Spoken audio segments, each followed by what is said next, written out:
Gordon was cross and didn't care what he did. He waited till the table was halfway round.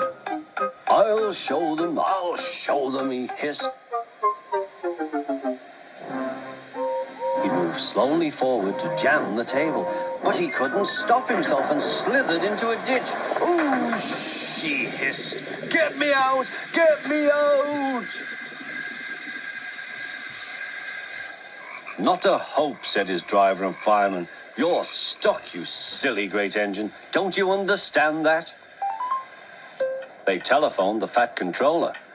So Gordon didn't want to take the special train and ran into a ditch. What's that you say? The special's waiting?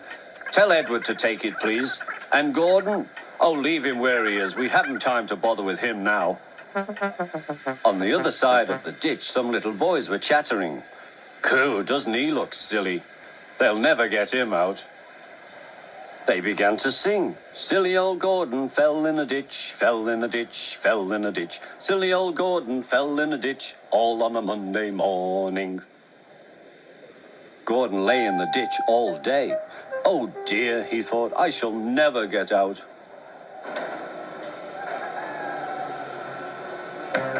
But that evening they lifted Gordon and made a road of sleepers under his wheels to keep him from the mud. Strong ropes were fastened to his back end, and James and Henry, pulling hard, managed to bring him to safety.